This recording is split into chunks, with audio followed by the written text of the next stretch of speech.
warahmatullahi wabarakatuh. Alhamdulillah pada hari ini kita bisa bertemu dan berkumpul dalam keadaan sehat dan tanpa halangan apapun. Sebelumnya Ibu ucapkan terima kasih atas kehadiran kalian yang sudah meluangkan waktu untuk mengikuti kegiatan kita pada pagi hari ini. Baiklah, sebelum kita memulai kegiatan, alangkah baiknya apabila kita berdoa terlebih dahulu. Ayo, siapa yang bersedia memimpin doa? Baiklah Mbak Rina, silahkan. Selesai. Baiklah, sebelum kita melakukan kegiatan kita hari ini, Ibu ingin bertanya, apa kalian sudah mengenal nama Ibu? Baiklah, kalau belum, perkenalkan nama Ibu Fitri Damayanti, bisa dipanggil Ibu Fitri. Setelah Ibu tadi memperkenalkan, nah tujuan kita berkumpul di sini adalah untuk berbagi dan mendukung satu sama lain. Mari kita mulai dengan memperkenalkan diri. Silahkan sebutkan nama dan alasan kalian bergabung dengan kelompok ini. Nah, berarti kalian di sini akan melaksanakan layar konseling kelompok. Apakah kalian sudah pernah melaksanakan layar konseling kelompok sebelumnya?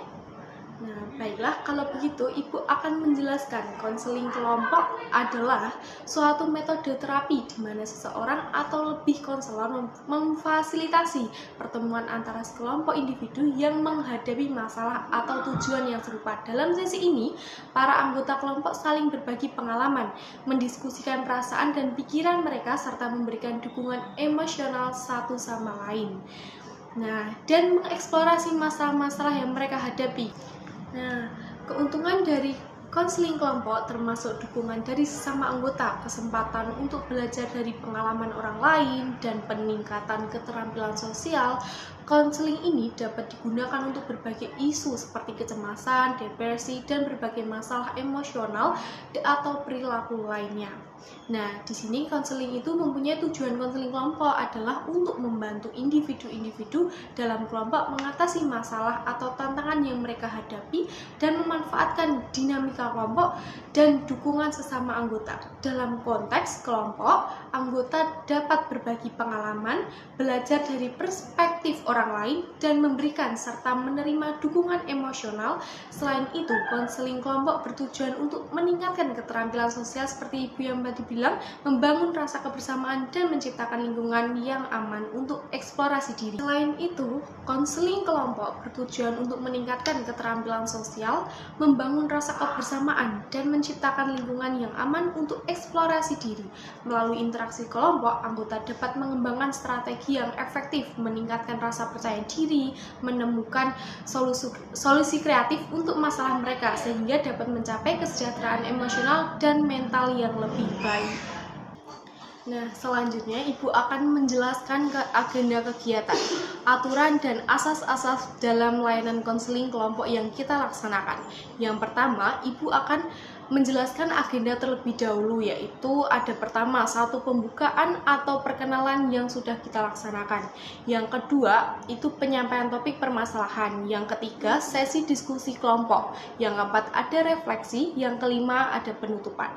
Selanjutnya yaitu aturan dalam layanan konseling kelompok. Dalam konseling kelompok, aturan harus mengikuti standar etika organisasi profesional.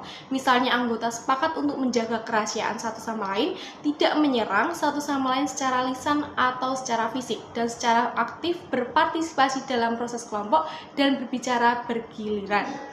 Nah, selanjutnya ada asas-asas dalam layanan konseling kelompok, yaitu ada asas-asas kerahasiaan, asas kesukarelaan. Nah, asas kerahasiaan itu seperti halnya setiap anggota harus berkomitmen untuk tidak membocorkan informasi yang dibagikan oleh orang lain di luar sesi. Seperti itu.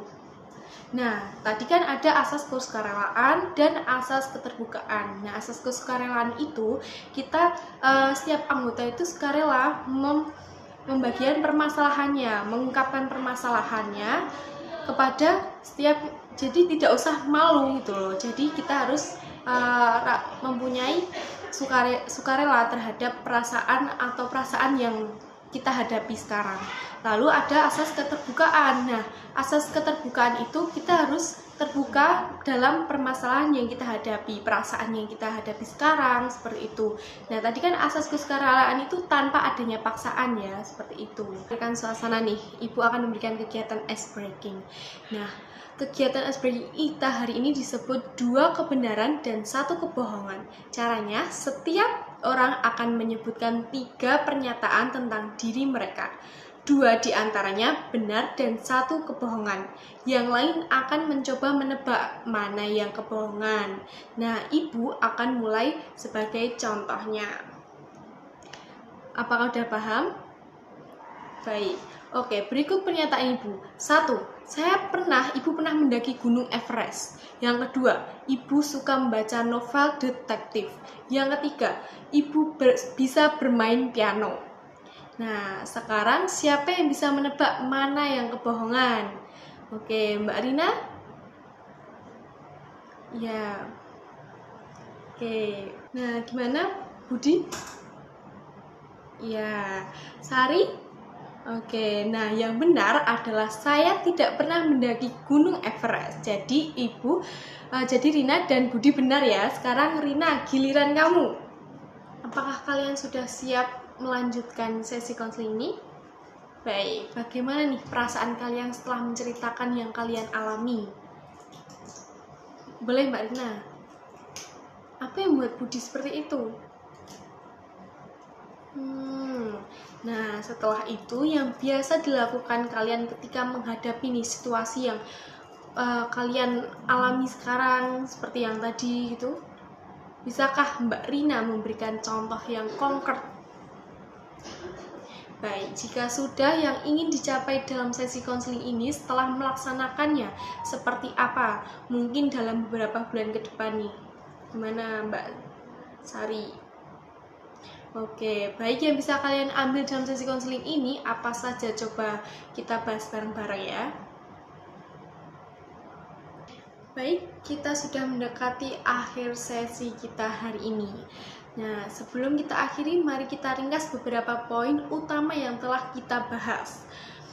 Kita sudah mendiskusikan nih strategi untuk mengatasi stres di tempat kerja, dan beberapa dari kalian telah berbagi pengalaman pribadi yang sangat berharga. Nah, apakah ada yang ingin menambahkan atau mungkin ada yang ingin berbagi apa yang kalian dapatkan dari sesi hari ini? Oke, terima kasih ya sudah berbagi, itu sangat berarti. Dan sekarang untuk tugas minggu depan saya ingin kalian mencoba menerapkan 1 strategi yang kita bicarakan hari ini. Nah, catatan pengalaman kalian dan kita akan diskusikan di sesi berikutnya. Terima kasih atas umpan baliknya. Ingat, menjaga kerahasiaan sangat penting. Jadi apa yang kita bicarakan di sini tetap di sini ya, oke? Saya ingin mengucapkan terima kasih kepada kalian semua atas kehadiran dan partisipasi aktif kalian hari ini. Saya sangat menghargai keberanian kalian untuk berbagi dan mendukung satu sama lain. Sampai jumpa minggu depan, dan jika ada yang membutuhkan dukungan tambahan, jangan ragu untuk menghubungi saya. Oke, baik, terima kasih. Wassalamualaikum warahmatullahi wabarakatuh.